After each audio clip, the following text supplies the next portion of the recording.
Gaza में जिस Hamas का फन कुचलने का दावा इजरायली फौज ने किया था, अब वही हमास गाजा के अलग अलग हिस्सों में फन फैलाकर आईडीएफ को डसने में लगा है।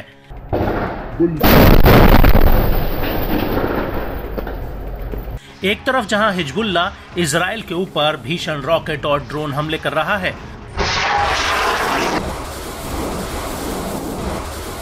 वहीं दूसरी तरफ गाजा आईडीएफ के लिए मौत का जाल बन गया है। ये बात हम नहीं कह रहे, बल्कि गाजा से आने वाले ये वीडियोस इस बात की तस्दीक कर रहे हैं। जी हां, हम बात कर रहे हैं गाजा के जबालिया में आईडीएफ के ऊपर हुए अटैक की, जिसमें इजरायली सेना को अभी तक का सबसे बड़ा झटका लगा है। इससे पहले कि हम आपको बताएं कि आईडीएफ को गाजा में क्या नुकसान हुआ है, उससे पहले आपको अल कासिम ब्रिगेड का ये वीडियो दिखाते हैं। ये वीडियो गाजा के जबालिया का है, जिसमें अल कासिम ब्रिगेड का एक लड़ाका एक रॉकेट नुमा विस्फोटक पर कुछ लिखता हुआ दिखता है। इसके बाद हमास के दो लड़ाके इस विस्फोटक को बाहर रास्ते में मलबे के नीचे दबा देते हैं। वहीं दूसरी तरफ हमास का एक लड़ाका सीसीटीवी कैमरे के जरिए इस रास्ते पर नजर रखे होता है, और तभी वहां से आईडीएफ का एक मेरकावा टैंक गुजरता है, और जैसे ही ये टैंक बारूद वाली जगह पर पहुंचता है, वैसे ही हमास का लड़ाका रिमोट कंट्रोल से इस आईडी में ब्लास्ट कर देता है, जिसकी वजह से टैंक के परखच्चे उड़ जाते हैं।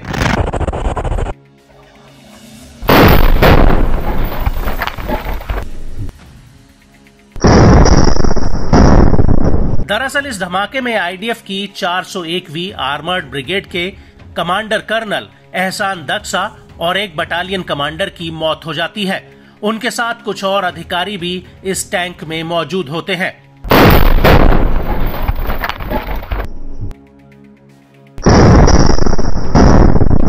आपको बता दें कि कर्नल एहसान की उम्र 41 साल की थी और वो दलियत अल करमेल के ट्रूज कस्बे के रहने वाले थे। बड़ी बात यह है कि कर्नल एहसान आईडीएफ के सबसे सीनियर कमांडर्स में से एक थे, जिनकी गाजा की लड़ाई में जान चली गई है। वहीं 7 अक्टूबर 2023 को हमास ने आईडीएफ के 4 कर्नल्स को मार गिराया था, और अब ये संख्या 6 पर पहुंच चुकी है।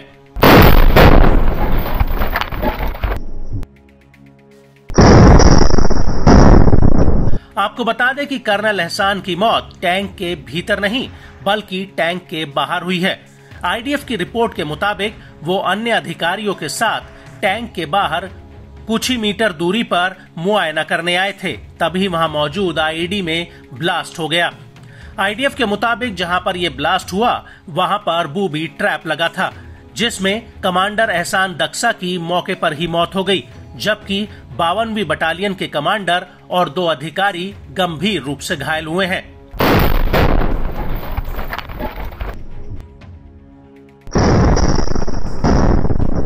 और जिस वक्त यह हमला हुआ, उसी वक्त जबालिया कैंप में अल कासिम ब्रिगेड ने भी आईडीएफ के ऊपर एक बहुत बड़ा हमला किया।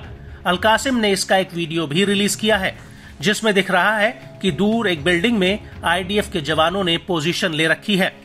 तभी अल कासिम के लड़ाके उस बिल्डिंग पर रॉकेट लॉन्चर से हमला कर देते हैं, जिसमें जोरदार ब्लास्ट होता है।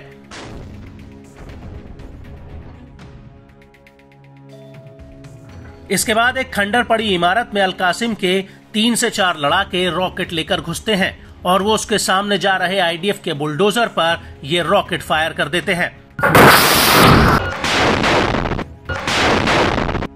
इसके बाद आईडीएफ के रास्ते में लगे एक बूबी ट्रैप को भी उड़ा दिया जाता है, जिसकी चपेट में आईडीएफ का एक टैंक आ जाता है।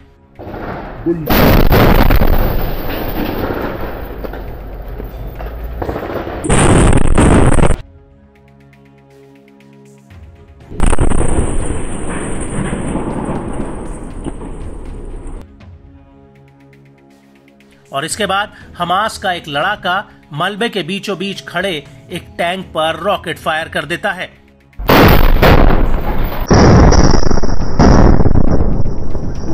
और इसके कुछ ही देर बाद एक लड़ाका मशीन गन से आईडीएफ के ऊपर ताबड़तोड़ फायरिंग करने लगता है। और इस हमले के दौरान ही अल-कुद्स के लड़ाके जबालिया कैंप के बीचों बीच अल कसासिब में आईडीएफ के एक मरकावा टैंक पर आरपीजी दागते हैं और अल कुद्स के इस वीडियो में पहले तो दबे पांव 2 लड़ाके हथियार लेकर गलियों में भागते नजर आते हैं। इसके बाद ये लड़ाके एक घर में छिपकर दूर खड़े आईडीएफ के 2 टैंकों पर आरपीजी दाग देते हैं, जिसमें एक बहुत बड़ा ब्लास्ट होता है।